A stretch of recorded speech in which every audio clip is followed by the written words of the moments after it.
Welcome back. I'm Uday Pratap Singh. You're joining us on NewsX. Prime Minister Narendra Modi today, during the second day of his visit to Gujarat, blamed the 1947 partition decision for the Pahalgam terror attack. He said that the chains of terrorists should have been cut in 1947 and Sardar Patel's advice on Kashmir should have been taken. He added that if these Mujahideens would have been killed, the army would have taken back POK. Let's listen in. 1947 में जब मां भारती के टुकड़े हुए,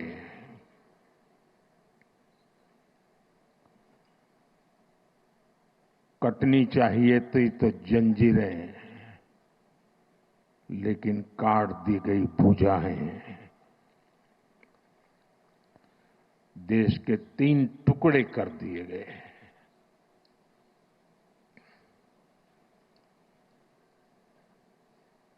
और उसी रात पहला आतंकवादी हमला कश्मीर की धरती पर हुआ।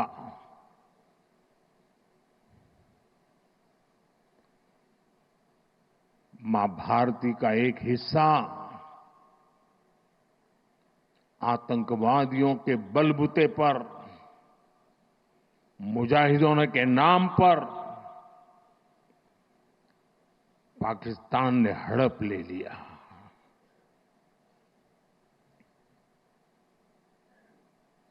अगर उसी दिन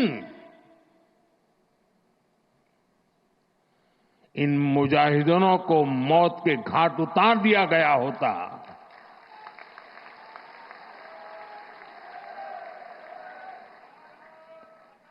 और सरदार पटेल की इच्छा थी कि पीओके वापस नहीं आता है, तब तक सेना रुकनी नहीं चाहिए। लेकिन सरदार साहब की बात मानी नहीं गई और ये मुजाहिदीन जो लहू चख गए थे, वो सिलसिला 75 साल से चला है। पहलगाम में भी उसी का विकृत रूप था। 75 साल तक हम जेलते रहे और पाकिस्तान के साथ जब युद्ध का नौबत आई, तीनों बार भारत की सैन्य शक्ति ने पाकिस्तान को धूल चटा दी। And let's take a look now at how Pakistani raiders had invaded Kashmir and how India defended and secured Kashmir at that point. Let's give you a bit more details and context, of course, explain to you what exactly had taken place then in 1947. So let's tell you about how the accession really took place. And to give you context, you have a map over here, of course. You can see Jammu and Kashmir over here and Khyber Pakhtunkhwa right here. On October 22nd, 1947, Pakistan tribesmen led by Pakistan Army officer Akbar Khan had invaded Kashmir from this area, from Khyber Pakhtunkhwa. They had gone across here and of course invaded Jammu and Kashmir at that point in 1947. On October 23rd, the first battle actually took place between the Pakistan Army and the Dogra troops of Maharaja Hari Singh. It took place, of course, mainly in Muzaffarabad and Domel. This was the area where that battle had, of course, taken place, the first one, on the 23rd of October in 1947. On October 24th and 25th, then at that point, Maharaja Hari Singh, who's picturized here, of Jammu and Kashmir, made an urgent appeal to the Indian government. He, of course, sent an SOS to them. This happened, of course, in that 48-hour period between 24th and 25th October. Pakistan tribesmen, meanwhile, by the 25th of October, had captured 2 areas before marching onwards towards Uri. So they had captured Garhi and they had captured Chinari. They had of course started invading Jammu Kashmir and they were marching towards Uri. Then 25th and 26th October to 1947, Brigadier Rajinder Singh, very brave man, of course. We've talked about him on previous shows. Brigadier Rajinder Singh, with 300 men, held off the Pakistani troops at Uri, held off further advancements of them at the Uri in Jammu and Kashmir. Then, of course, that battle which was taking place in Uri allowed Maharaja Hari Singh to avoid capture of further territory and, of course, more of his state. And VP Menon, meanwhile, on the 25th of October, he was the administrative head at that point and the Secretary of the State Department. He flew to Shinagar after the appeal, after the SOS had come in from Maharaja Hari Singh. Cut to further, also on October 25th, 1947, Menon helped the Maharaja and his family move from Shinagar to Jammu. They were moved out of harm, out of danger. They were moved to safety in Jammu. Meanwhile, on the 26th of October, the very next day, tribesmen travelled down the Jhelum river. They then went to Baramulla. They then moved a bit down, a bit south, and they moved to Baramulla in Jammu and Kashmir. The cabinet committee, meanwhile, on that same day, on the 26th of October, decided to fly 2 companies of troops to Srinagar to respond to Maharaja Hari Singh's appeal. So 2 additional troops were sanctioned. They were to move immediately to Srinagar. Hari Singh signed the accession letter on the 27th of October, the day after that, for Kashmir to join the Union of India. So on the 27th, that historic agreement was signed, the accession treaty, of course, by Maharaja Hari Singh. On the 27th of October, meanwhile, Menon came back to Delhi. He came with both the letter and the instrument of accession as well. You can see it there pictured on your screens, of course, the stamp of India and the stamp of the royal state of Jammu and Kashmir. So that is, of course, what transpired at that point. Let me quickly join Major General Gigi Dwivedi, Strategic Affairs Analyst, quickly onto the broadcast. Major General Gigi Dwivedi, some historic context, of course, being given to our viewers. Prime Minister Narendra Modi raking this up today, saying that incidents like Pahalgam would not have continued to happen in India if those historic blunders had not taken place in 1947, Major General Dwivedi. Well, Uday, you are given a very detailed background as to what exactly is the Kashmir issue. But let's put it in perspective. Well, every military issue has a political background, and therefore Kashmir issue is not an exception, because primarily when India was partitioned, and at the time Maharaja Hari Singh had not decided which way to go. But Pakistan always had sinister design. You know, partition of India took place on 15th of August, where, India became an independent nation. But the point is, Pakistan Army, they started to plan capture of Kashmir right in August 1947. They had already started to raise the Lashkars, 10 Lashkars, means 10,000 raiders. And they had a very well thought out plan, which was supported by the army. So therefore, I think Pakistan was instrumental in this whole conflict, because they, had a military plan to capture Kashmir, Jammu and Kashmir by military means. So therefore, you rightly stated that on 22nd of October, these raiders, they advanced from Muzaffarabad to Uri, and the first battle between the state forces under Brigadier Rajinder Singh took place in Uri, and he actually, he was killed in the battle in Mahura, where I, in fact, commanded my brigade in Baramulla and this sector.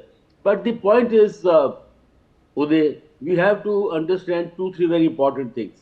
Firstly, Pakistan is instrumental in this whole issue because they started this conflict and they tried to take Kashmir by force. The second point is, it was not only raiders which actually started the whole operation, but this became the fight between India and Pakistan armies. So therefore, this became a conflict between the two nations. But one thing we must understand, at that time, the armies of both sides on India and Pakistan were not led by the Indian officers. It was General Butcher from the Indian side who was heading the Indian forces, and on the other side was General Gracie. So therefore, how much of the control the political leadership had on the armies of both sides is one point which is debatable. The second point is, at that point of time, it was just 2 months after the India's independence that this whole conflict started. Now, how far we could have pushed them remains a debatable issue, because when India went on counteroffensive from 27th October 1947, we did retrieve the situation. As I said, I was brigade commander in Baramulla. The Battle of Patan, in fact, had these raiders not indulged in rape, murder, loot. In fact, they also murdered the Mother Superior in Baramulla. Then Srinagar would have fallen, because it was a photo finish on 27th October. The 1st Sikh Battalion, under Colonel Rai, he actually was the savior of Srinagar. So there are 2-3 points which I like to conclude, that at that time the situation was very, very fluid, and it was the Pakistan who had actually started the whole operation. India went on counteroffensive and did, manage to save Srinagar and push the raiders back to Uri, where the line of control today stands. And secondly, the major battle fought in Punch and Jhanga area. In fact, Jhanga was captured. It was Brigadier Osman who was instrumental taking back Jhanga. And of course, the Battle of Punch went on for almost a year. In conclusion, I would say that this whole issue was started by Pakistan. India went on counteroffensive once the document of accession was signed by Maharaja Hari Singh, and the dispute had Yes. lingered on. But the onus of the whole dispute lies on Pakistan Yes. squarely. General today. SVP Singh, General SVP Singh, defense expert, also with us now live. General SVP Singh, historical connect to Pahalgam, mentioned by Prime Minister Modi today. What do you make of his statement, and what happened in 1947? Yes, little break in your voice today, but I'll take it on. Definitely, what has happened in Pahalgam and what has happened in the last 78 years has got a direct connect. It is just continuing, and Prime Minister has very rightly alluded to it. You see, Pakistan, what Jinnah said when it was created, that all I've got is a moth-eaten Pakistan, because he had ambitions of a much larger territory, including Punjab and then the East Pakistan area where he got all the area of Assam and all. So he said he's got a moth-eaten Pakistan. Now the roots of it was that Jinnah definitely wanted Pakistan to be created. His Muslim League, he led them onto that. I think the dividing point came somewhere in 1937 when he demanded in the All India Congress Committee meeting, which was held in the United Provinces, that one Muslim vote should count as two. Now this was an untenable demand from him. And so why it was so? That the Muslims will become minority and they'll be ruled by the Hindus. So that is where the heart of it lies, the two-nation theory. Now, after that, when they went, Jinnah had in his heart to plan, get the state of Jammu and Kashmir, which included Ladakh, Gilgit, Baltistan, all that area. And so what he had done, they planned it well on time, and it is called the Operation Gulmarg from the Pakistan side. He had a force of about 20 Lashkars, which one Lashkar had a strength of 1,000. So that was the strength. Plus, it was the regulars who were disguised as irregulars. Now, this regulars, disguised as irregular, were commanded by one Major General Akbar Khan, a Sanders-trained officer who had fought with the British Indian Army pre-partition. And his deputy was one Brigadier Sher Khan. Then there was another irregular force with this Lashkars, whom we call Mujahideens, or that time even Kabalis. There was one person, Khurshid Anwar. He was an emergency commissioned officer who fought the Second World War also. Now, so it was a trained force which had a proper operational plan to come and occupy Srinagar. And you have covered how the battle took place right through. Now, what happened in this historical aspect is that India, we did not foresee when became independent that Jinnah would be taking such steps. So we reacted only when we got the inputs that their forces are moving. And that is the time when VP Menon was flown in. I think it was 25th October when he was flown in, and he advised Hari Singh in Srinagar to escape first to Jammu, otherwise he'll be killed. And he, along with the Prime Minister Mahajan of JNK, got down to Jammu, made him sign first asked him to accede to India, signed the instrument of accession, and only then India will move its forces. Now, what has happened is this accession instrument which was there, it had principles which were followed in other states of India and which was very effectively led by Sardar Patel. And that was, firstly, this accession or joining the Union of India, it had to have geographical contiguity. And herein, there was no factor of religion, which Pakistan subsequently started playing. The most important was geographical contiguity, and the Maharaja was the whole soul person who would take that decision. So though he was ruling a majority Muslim state, he had all the authority to do so. So that is the historical aspect of it, what happened. And herein, Sheikh Abdullah got involved because he had good relations with Nehru. And that at that time of history, Sheikh Abdullah posed himself as a secularist. And his tenure in political life dilly-dallied, seesaw battle, sometimes with India, sometimes supporting Pakistan, and that is why the things went wrong, because Sheikh Abdullah changed stance more than once, and Nehru, because of his personal relationship, went easy on him, though he was put under detention. It was only when Indira Gandhi came to power, and sometime in 1975, Abdullah was released, and he again became the state chief minister. So that much is there about the very, very briefly. Yes. How this thing unfolded, Yes. and how India then fought back, and this first Sikh battalion under Colonel Dewan Rai, that moved in 2 companies, and he was leading the forces, and he sustained a bullet injury in the head and died almost instantaneously. And then there was another great action. Brigadier Rajinder Singh has been covered by you. He was awarded the Mahavir Chakra also. Yes.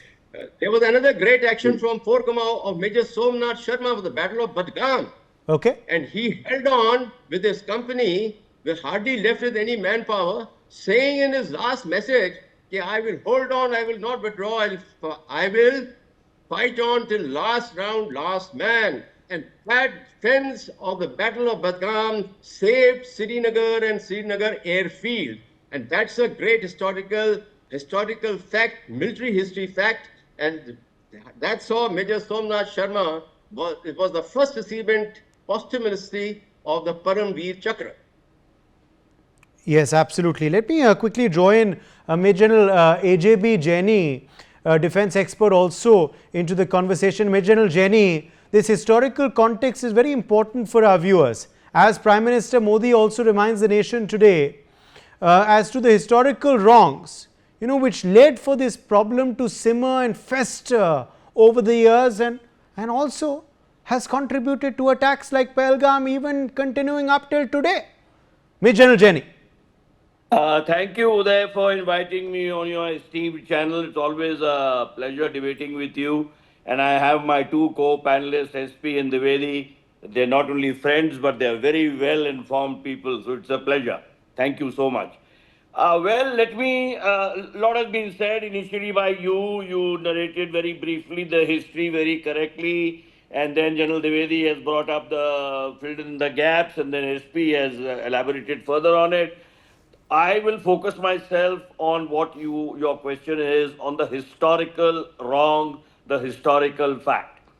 The historical fact, the major issue, the major bug is that this unfortunate turn of history was a mechanization of the British of the divide and continuum of the divide and rule policy by Mountbatten and his co. You want independence? Okay, we'll give you independence, but we will leave you in a shitty turmoil. And that is what they did in connivance with Jinnah, in connivance with others. People accuse Nehru, people accuse Gandhi. Well, those are perceptions. But the fact is that while India got independence, Pakistan did not get independence. Pakistan just got a divided share of what was the greater India.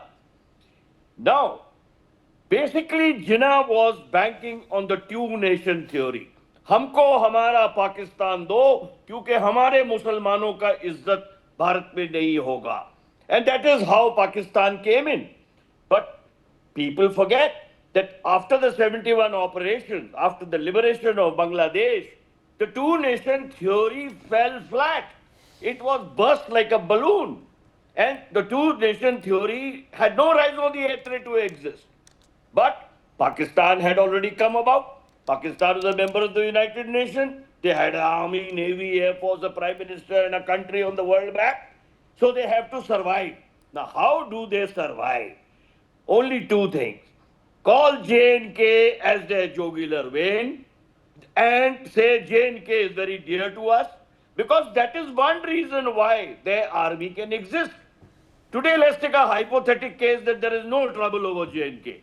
And they accept that, okay, J&K is yours. We'll not have any terrorism, any fight, any skirmishes across the LOC. You can take POK also.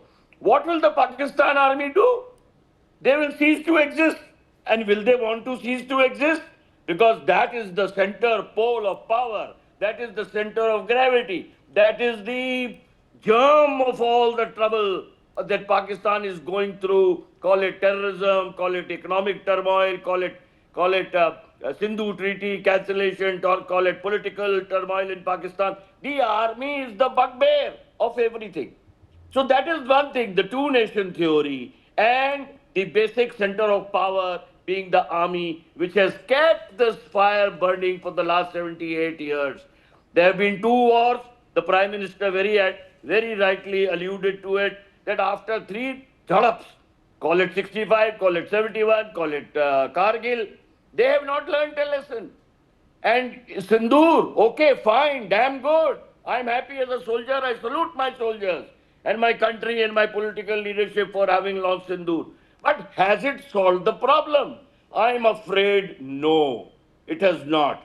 Because any problem, as Dwivedi also very rightly said, you've got to look at it operationally, tactically, and strategically. Well, let me take the strategic part. From strategic angle, Sindoor has achieved very little, except that from a strategic restraint which we were following till today, you may say we have sent a strategic messaging. We have sent a message. Don't mess with us, otherwise we'll come and hit you hard. We'll give you a bloody nose. So that is the strategic part, nothing more. As far as the tactical part is concerned, yes, we went into POK, then we went into the heartland of Pakistan, but that center of power continues. You may have gone to Kamani Hills, you may have caused a leak in his nuclear installation. That's besides the story. They'll get the boron gas from Egypt or wherever. They'll manage. They have friends in America even today. The Americans will continue to support because Pakistan continues to be, rightly or wrongly, a frontline state of the US. You will see that while 2-3 nations stood hand to hand, shoulder to shoulder with Pakistan, Azerbaijan, Turkey, and just one or two more, that's all. Where were our friends? There was not a single nation who came blood and soul with India to say we are with you. Yes. Polite noises, ceasefire kar lo, we hope it does not escalate, we hope it remains as where it is. That's it. So, as far as tactical part is concerned, the operational part is concerned, that is where I would like to close. And now take it the tactical, the troops angle. Well done. Well done, Indian Air Force. Well done, Indian Army. Well done, the Make in Bharat the Atmanirbhar, the BrahMos missiles, getting of the S-400, the shooting down of the... We played hell into them. And this was a very nice operational lesson to them. Don't mess with us because we'll give it in such hard measure to you that you will not forget. But again, Uday, the problem remains the same. You may give it to them in twice the intensity next time. Who knows? Pahalgam will be repeated today, tomorrow, day after. Yes. If not Pahalgam, it will be Belgaum. If not Absolutely. Belgaum, it You will know, be Badgaum. If very, not Badgaum, you know, it will be clear Chargaon. statement. Major General K.K. Sinha, defense expert, if I can quickly draw you in here. Major General K.K. Sinha, very clear statement by Prime Minister Modi as well. That's what many say, that perhaps, you know, these roots of the Pakistani Mujahideen should have been cut at that point in 1947. Was Sardar Patel's advice on Kashmir listened to, implemented or ignored? Major General Sinha. Of course, Prime Minister Modi has raised this point today, but many have said this in the past too. Major General Sinha, is this something to ponder over today as we you know, look at the fallout of the Pahalgam attack and Operation Sindoor? Okay, thank you. Jai Hind and good afternoon. Three of our colleagues have covered, you know, a lot of historical perspective and also what exactly happened and what we achieved. I will stick to that your question. I think that has been left, you know, the perspective that if these people have been finished, and that is what exactly the Prime Minister is, you know, hinted at. And I will stick to that only. I will not go much beyond to that. Okay, your question is also pertaining to that only. What Prime Minister said in 1947, you know, Ma Bharti ke three, you know, tukde ho gaye, you know, the desh was divided in three parts. And on two-nation theory, usi raat, the same night, the day it happened, 1947. It is not that generally we say that it happened in the 24th or 23rd October. That is what history says. And then we have come, and then it was somewhere on 27 or 28, you know, when Brigadier Ranjit Singh was killed, and then, you know, all those stories are there. It happened exactly on the day we got the independence, that is in the month of, that is when we got 1947 on August 15th, when we got, and it started from that day onwards. Because Gilgit-Baltistan come to them because of that, and it carried on. Of course, to month. So it is the month of, we got August, September, October. We are talking about 3 months after that. We have missed 2.5 months. What happened? That is story I will not cover. You asked me to come just to the, you know, what happened Sardar Patel, because he was the Home Minister, you know. And of course, you have brought that time who was the, you know, defense minister and what they did. And of course, what happened when, you know, Menon came and what happened, letter of accession, that is background to it. Now, what Prime Minister said that the same Raat, on the day we got the independence, you know, is dharti pe Mujahideen ka agman hua. He is saying the terrorism started on India. If we take it that, you know, that was not that time the part of it, the letter of accessions came. That is the same night happened. The stories has been brought out very amply in clear that Jammu and Kashmir state forces, which was there, and Brigadier Ranjit Singh was part of that Jammu and Kashmir state force. We do not have to forget about it. And after that, the Indian Armed Forces, when the first Sikh landed over there in Shinagar, Avantipur, and then the battle started, and that is the story altogether. I will jump to what Sardar Patel is. You know, Sardar Patel was of the view that the Indian onslaught was on. Indian onslaught has carried on. So it carried on till 1948. And, you know, when there are a number of, you know, people who are the prominence. One name which comes out is, again, Brigadier Usman. Because I will not cover what happened from Srinagar, you know, right up to Srinagar and further towards, when you say toward the western side, they have gone. But when they were pushed back and we were stopped, we were stopped in 1948 and India chose to go to UN. We go to UN in Article 4 and then Article 6. That is the biggest problem. That is the theme in which, you know, Prime Minister is bringing it out. And Sardar was of the view that we should not stop less than Muzaffarabad. He has used this word in today's address. And that time it was Nehru. I don't have to take the, miss his name. And along with, Farooq Abdullah's father, they wanted that India should stop. Mind you, in Kotli area was, which is further south to Mujaffarabad. Indian forces of the state force was holding that area. And when a brigade arrived over there, they were told to vacate. Means the POK was vacated. We are not only stopped, Kotli, if you know, that south of it. And fortunately, we have got an officer whose father was that time commanding, he was a major commanding that area. He is alive today to tell the history, what exactly it happened. We were told to come back from the so-called the POK, which is there, south of Muzaffarabad. This is what the Prime Minister is saying. What he is saying, the 2 points.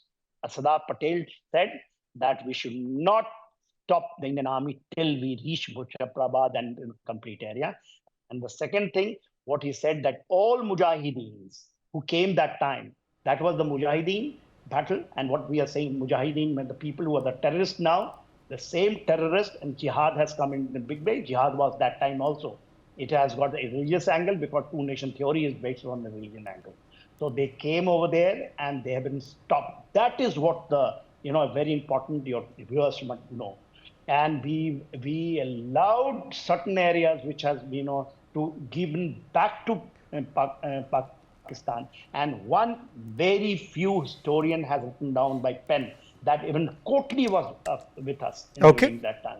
Kotli is a place south of Muzaffarabad, Right. where that dam has come. Mangla Dam has just come further south of that. Yes. The Mangla Dam came in after 65. So there are there are gaps, in big gaps in our in a complete history. We just keep repeating something. The historical mistakes are these. Historical mistake is to go on UN, make this area as a disputed area, stopping the Indian forces. Dr. Ramesh Raina, Kashmiri Pandit, if I can quickly rope you in here. Dr. Ramesh Raina, do you believe that POK could have been taken back at that point itself in 1947? See, your voice is broken. Can you repeat your question, please? Okay, I'll come back to you. I'm just, my producers will just check your line and then I'll come back to you because I want to quickly examine this next big segment as well, which is very important in our conversation today. On October 26th, 1947, the Union government accepted the accession of Jammu and Kashmir to India and agreed to send military help to halt the invasion of the state by Pakistani raiders, as I said earlier. The raiders had captured Baramulla and were getting ready for their final assault on Shinagar, an hour or so away. The 1st Battalion of the Sikh Regiment, as one of our guests mentioned just a short while back, was deployed for internal security duties near Gurgaon. It was selected for the challenging task of spearheading the induction of troops into Kashmir. Lieutenant Colonel Diwan Ranjit Rai, commanding officer of 1 Sikh, was called to the army headquarters and briefed about the task of saving Shinagar. On October 27th, 2 infantry companies, C and D, under Captain Kamaljeet Singh and Major Harwant Singh, with a section of 3-inch mortars, were flown to Shinagar in Dakotas. The rest of the battalion was to follow on the 28th of October. There was a sigh of relief amongst the citizens of Shinagar when they saw troops arrive in the valley. Out of the small force of 2 infantry companies which landed on the 27th of October, 1 platoon was deployed for the defense of the Shinagar airfield and another was sent to Sopore to guard that town. The rest of the personnel were rushed to Baramulla. Lieutenant Colonel Rai decided that instead of allowing the enemy to come up to Shinagar, the battle should be taken well away from the strategic city. This force, which consisted of 2 rifle companies short of 2 platoons, approximately 150 men, took up a position on a hill which overlooked Baramulla, which at that time was already with the raiders and was aflame. On the morning of October 28th, before any more troops could land in Shinagar, the raiders, numbering between 3,000 and 4,000, started their advance from Baramulla to Shinagar. The advance was halted by our troops and a bloody battle followed. Unable to make any headway along the main road, they started fanning out with the aim of surrounding the small garrison and started occupying heights along the Baramulla-Shinagar road. There was every possibility of the entire force being cut off, but in spite of the inherent danger, the troops held their ground till late in the afternoon, when it was decided to withdraw. Waiting for this opportunity, the enemy opened heavy fire and started coming down the hills to surround the force. Considering the number of raiders and the open terrain, the force could easily have been cut off and captured. But the daredevil spirit of our Jawans saved the day. Lieutenant Colonel Rai was killed in action during this fighting withdrawal and was posthumously awarded the Mahavir Chakra. With the CO's death, Major Harvansh Singh, being the senior most officer present in the unit, took over as the officiating CO.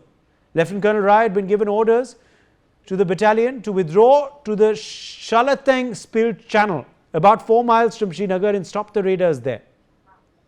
The battalion then withdrew to Shalatang, but by then the remaining 2 companies had also landed and joined the battalion.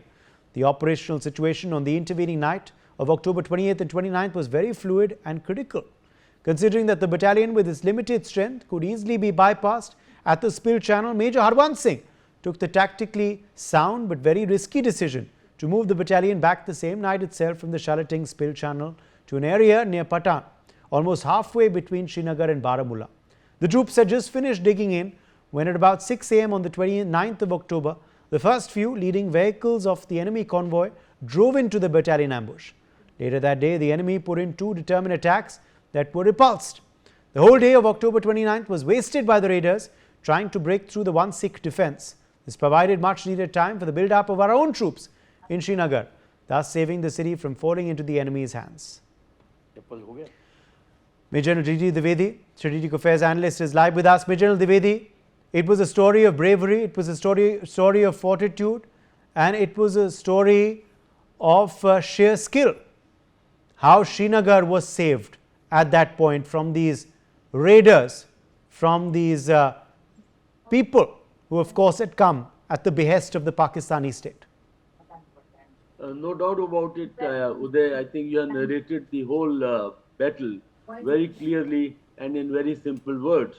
The point is that it was a very, very difficult situation. It was almost touch and go, because had it been a delay of even few hours, then the raiders would have contacted Srinagar.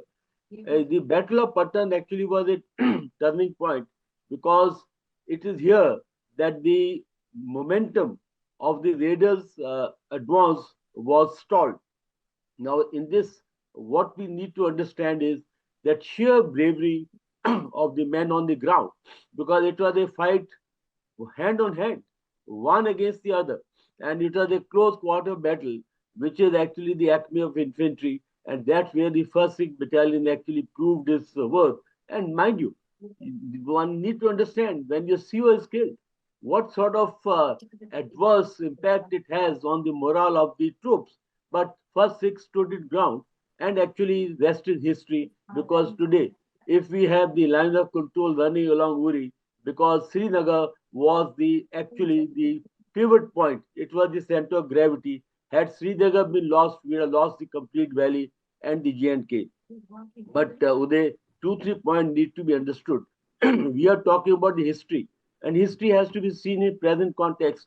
You see, Pakistan repeated the same narrative in 1965. Operation Gibraltar was again led by the raiders, and they almost came quite deep into the valley. And that's the time Prime Minister Shastri, he stood his ground, and he said, no, we are not going to fight the raiders in our territory, we are going to go across. And that's how the Haji Pir was captured. And then later on, we went into Lahore, and we also went into Punjab, Western Punjab. And again, in Kargil 1999, Pakistani did the same thing. They brought the regular army people in the garb of raiders and occupied the Kargil heights. The point is that Pakistan has the obsession with Kashmir, and as General Jaini very correctly brought out, that even if we give J&K to Pakistan, they are not going to be satisfied, because India is the problem. And until India is there, Pakistan contention will be there, because Pakistan army strategy rests on 2 things. First and foremost, existential crisis, and that is India. As long as the crisis being painted, Pakistan army will be at the helm of their nation, and that's very important. And secondly, terrorism and nuclear weapons. That is how they want to fight, because they cannot fight a conventional war. So therefore, Uday, we need to link history with the present and present dispensation again. Asim Munir is rattling two-nation theory, and he has been made the field marshal for having done sweet nothing.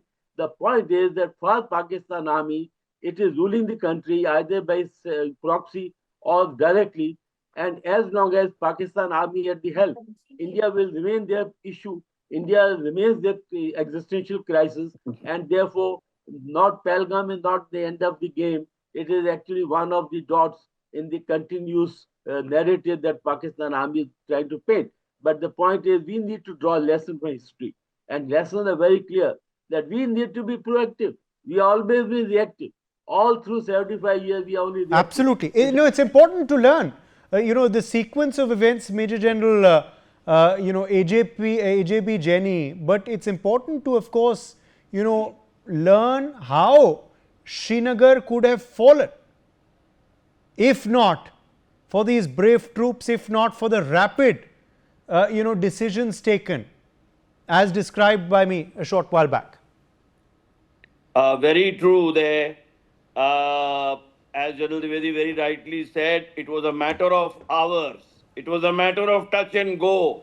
Had the troops not landed on 27th of October, which we today celebrate as the Infantry Day, because that's the day when the first infantry troops of the Sikh regiment landed at Srinagar. He mentioned about Patan. Patan is just a stone's throw away from Srinagar. Had that Battle of Patan not been won by us, or that onslaught of the raiders had not been stopped at Patan, in couple of hours, it's just 45 minutes away from Srinagar, they would have been there, and had they captured the airfield and the All India the radio station, well, the cows would have gone home, and thereafter you would have required 3 Indian armies to throw those chaps out from there. So it was the bravery of the troops, it was the timely action, it was, I would say, quite proactive. Though the Maharaja, one thing we must not forget, Uday, that the Maharaja had been asking for assistance from weeks before. Please come and help me, please come and help me. But our government at that time said, no, we cannot do that, we will not do that till you formally accede to the Union of India. And that thing carried on, the dialogue carried on, and Menon went there, and all that it only happened as late as in October, late October. And that is when the troops rushed in. Had we not done that, today the history would have been totally different. I mean, instead of Pakistan fighting for Kashmir, it would have been we fighting for Kashmir. And one more thing I would like to add, Uday, for the sake of your viewers, 1971 was another turning point. It was only in 1971, after all, 1965 battle had taken place, 47 had taken place, India-Pakistan wars had taken place. It was in 71 that Pakistan realized that they just cannot win a conventional war. And that is the time when Bhutto said, we'll bring in this issue of 1,000 cuts. 1,000 cuts is equivalent to terrorism, the unconventional warfare, the hitting me from the back, hitting me from an unknown direction. And to support that, he said, we will eat grass, but we will make the bomb. And they made the bomb. And the bomb they held in their hand while their terrorists were doing all sorts of nefarious activities. It was held like a bogey. It was held like a bluff. It was held like a hoax. That you do anything to us, we will throw the bomb at you. Yes. Unfortunately, today, that hoax, that bluff has been blown. We took out the surgical strike, they could not use the bomb. Okay. We went into Balakot, they could not use the bomb. Okay. Balakot is not POK. Balakot is deep inside Pakistan. Absolutely. And now we have took out Buritke. We've took out the headquarters of the LET. We went right up to Yes. Sargoda. Yes. I mean, down to their Yes. nuclear height. Yes. height- Major General SVP Singh, let me quickly get you in here. Hills. Major General SVP And- Singh, what are the lessons to learn from this, from this conflict in 1947, from this defense of Jammu and Kashmir by our brave army, which saved Maharaja Hari Singh's own life and family's life, which saved Jammu and Kashmir from, going away, which saved Srinagar from falling, and you also recounted some of the heroics. I've also recounted some of the heroics. But what are the lessons to be drawn from all of this, which are relevant even in 2025, Major General Singh? You see, Uday, the lessons have been ongoing, but the issue has been where we have been in getting those lessons in each war, 47, 48, 65, then 71 victory, and then post-Kargil, and then following all those terrorist actions, Mumbai 2611 and all of them. Point is that we have not taken forward. Today, there is a wind of change with the proactive profile, the doctrine which we have adopted. Now, this is a major change. And I think this is the night, 6th, 7th May, is the red letter day in the history of Indian strategic destiny and its life. Because this is where we have implemented that Operation Sindoor. The strategic payoffs may not have been as we had wanted it to be, but I tell you, what has been the biggest strategic payoff has been that India's Atmanirbhar defense has come of age.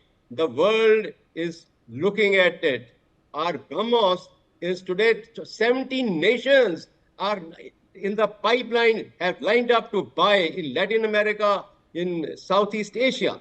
Now, that is a big achievement, and that is the biggest lesson is Atmanirbhar defense, be an arms exporter. No nation has become a big power which India aspires to be if it is not a major armament exporter. Now, the second lesson is that Pakistan is like a first aid box. India has to carry it, and we got to give them that morphine injection time to time. Now, this blasting of their terrorist camps, 9 of them, there were 21 targets, 12 of them are still awaiting them, and I'm sure they'll be addressed because Pakistan is going to raise its ugly head. So the next lesson is we have to be more alert, we have to be more alive. And if we have adopted the doctrine, terrorist act is going to be considered as an act of war, then we must do it. Comprehensive national power of a country is judged by what you do. We always draw examples from Israel. You see, they have not bothered about the world opinion, but then they carry piggyback the American strength. Whatever may be happening outwardly, inwardly, they have got that strength. And so their survival is at stake. So they do what they are doing as fight to finish. So India has to, our comprehensive national power, our economic power has to rise so that our defense power rises. And here, I would say, time has come. No, not 2.2% of your defense GDP. If we want our R&D and others to go, we need minimum 3 to 3.5% GDP for our defense. That is where we will rise. Okay. So we have to rise as a military power. Okay, point taken. Let me in fact explore some more context now also to our big story today.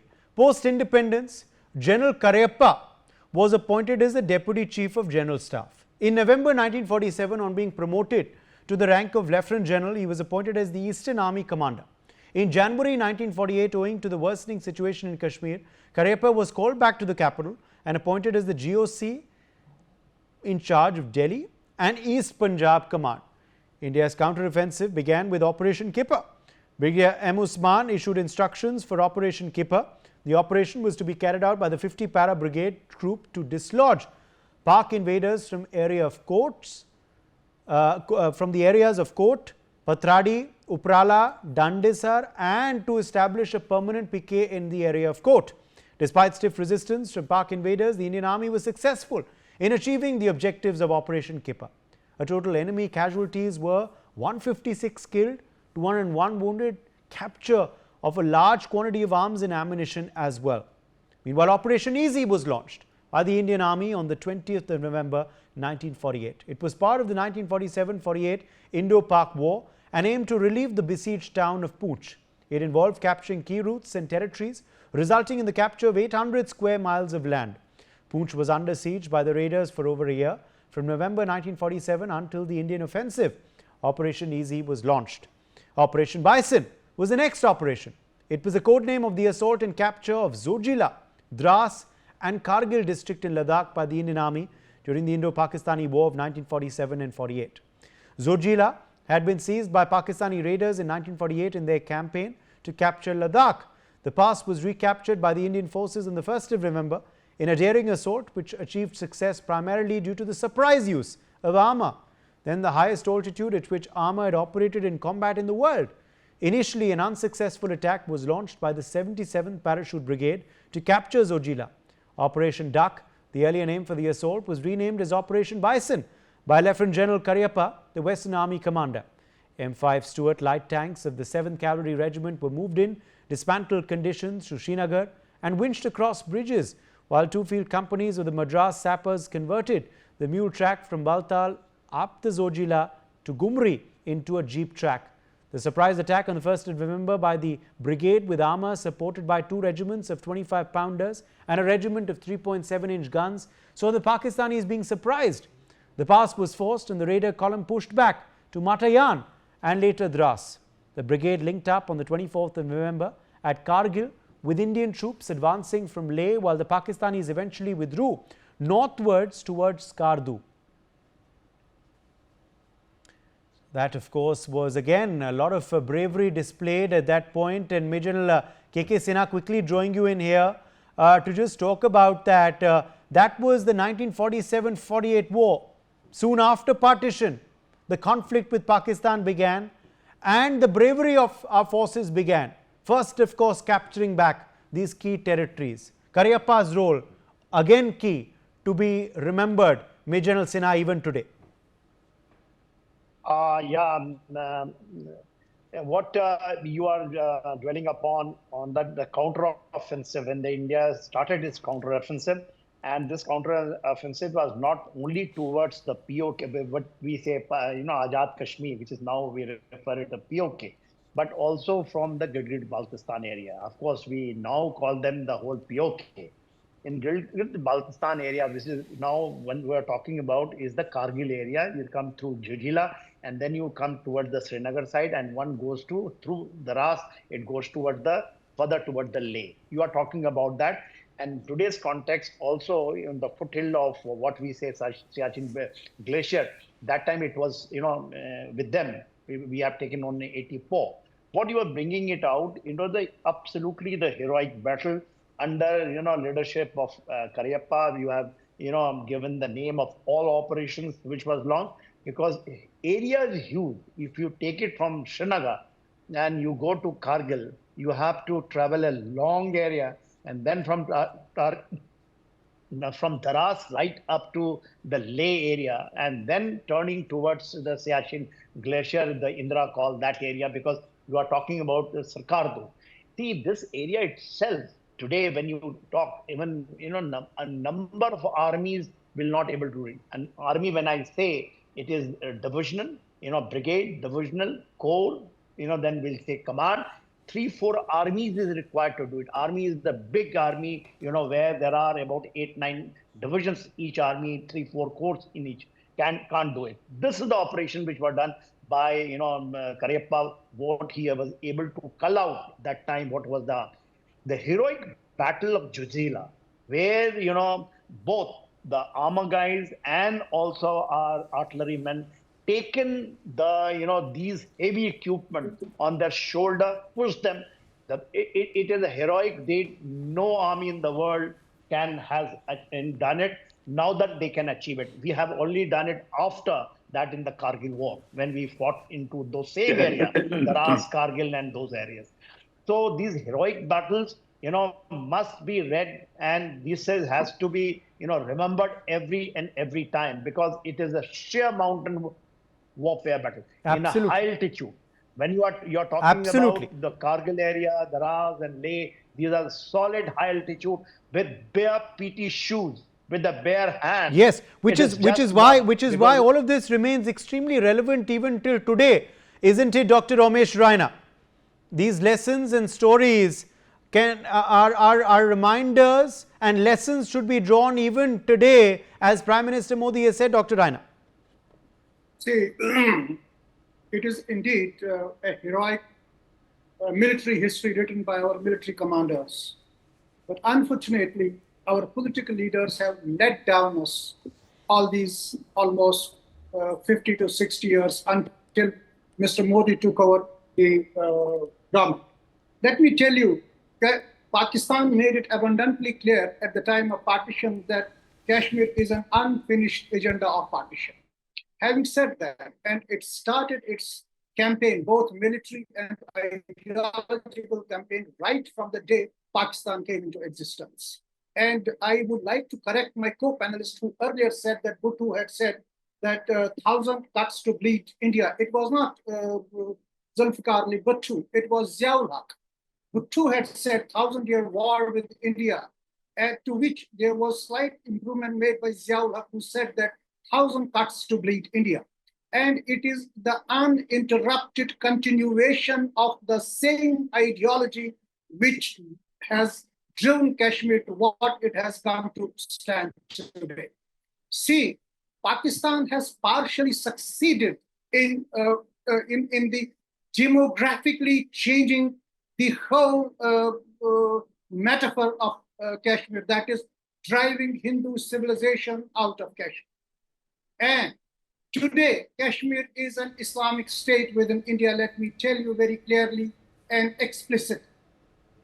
Absolutely. Why is it so? Because there has been a mishandling of Kashmir issue at all times. First, the biggest mistake that was made was that Kashmir issue was taken to United Nations, even though Vallabhbhai Patel had made it explicitly clear that they should not be going to United Nations. And even at the then Prime Minister of India, Pandit Jawaharlal Nehru, when he was making a reference of plebiscite, Mr. Patel was opposed to the idea of plebiscite. So these two things have always remained in the minds of the local populace there. And it is these 2 points. That's an important, both are important points that you've raised that explain the mishandling of Kashmir according to the Kashmir issue by the political leadership at that time. Now, wherever there has been a problem, the British have naturally been involved. This is another story of a backstab. On the 3rd of June 1947, the Gilgit Agency was transferred to the control of the princely state of Jammu and Kashmir. The Maharaja Hari Singh appointed Ghansar Singh Jamwal to govern the area on his behalf. On 26th October, Hari Singh announced Jammu and Kashmir would be joining India and sign an instrument of accession. On hearing of the decision, Major William Brown, who was appointed by the British and Gilgit Agency, urged Ghansar Singh to ascertain the wishes of the local Muslim community over the accession and warned him that he may have to take certain measures to avoid bloodshed. Brown considered that the whole of Kashmir, including Gilgit, should go to Pakistan. Singh ignored the warning, and Brown then began to plan what became known as Operation Datta Khel. On 31st of October, the Gilgit Scouts, under the command of Brown, surrounded the Gilgit residency and took Ghansar Singh into protective custody. On the 2nd of November, he hoisted the Pakistani flag over the residency and announced the accession of Gilgit to Pakistan. On 18 November, Gilgit and its neighboring states signed an instrument of accession to Pakistan. Brown acknowledged the severity of his actions when he later remarked, "My actions appeared to possess all the elements of high treason, yet I knew in my mind that what I had done was right." Brown remained in Pakistan until his retirement in 1959, upon which he returned to Scotland. In 1993, Brown was posthumously awarded the Sitara-e-Imtiaz by the government of Pakistan. Look at this absolute shocker, Major General Dwivedi. It showed how the British had been governing India. Divide and rule was, of course, their policy. And look at what this individual Brown did. Even after the accession by Maharaja Hari Singh, this is what he did in Gilgit. And the Pakistanis reward him for his duplicity, for his treason.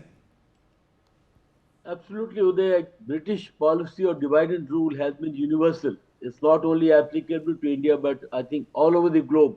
Wherever they colonized, they left the lands divided. So therefore, India also had to pay a share of historical wrong that was done to India. Yes, Brown was instrumental in actually the Gilgit-Baltistan going to Pakistan because it was a well concocted plan that was executed. And mind you, I am repeating again, Uday, that time the army, or the India-Pakistan army, Auchin Lake was the head, In India side, Butcher, General Butcher was the chief of the army staff. On the other side, Gracie. So what all was going on in the minds of the British military rulers and political rulers, well, that can be easily interpreted. But the point of game was very simple, that when they divided India, they also wanted to ensure that India is weakened. And that was the policy of the British Army. And Brown did a great service to Pakistan, and this, as you rightly said, he was rewarded. But here, two more points come into the play. What need to be understood, that British Army played a very dual role, and British political leadership always had an agenda, and that agenda was that a weak India would suit them in their later on game plan, which they orchestrated. And the second point is to exploit the political leadership of India, because let's face the fact that India just got independence, and we were actually having great deal of trust of that leadership of the day. I don't know for what other reason. We're highly impressed by the British rulers, and they tried to toe the British line, which actually proved a great fallacy. So all I can say, Uday, that we need to have our own policies. We need to see where India's interest lies. And Yes. even today, we don't have to worry about what big powers are thinking or what they want. We need to have our own agenda. Absolutely. Because even today, big power want to exploit India. Yes. And we got to be very wary of it. And this is the lesson we No, must learn. very valid point. Absolutely. These are the lessons which were learned then, but they are still applicable to 2025 India as well. And let's hope those lessons are indeed imbibed. That's why Prime Minister Narendra Modi has reminded the nation. And we have also attempted to contextualize that on NewsX today. And for that, I appreciate all of our guests joining us on this broadcast. Let's step into a very short break. Don't go anywhere.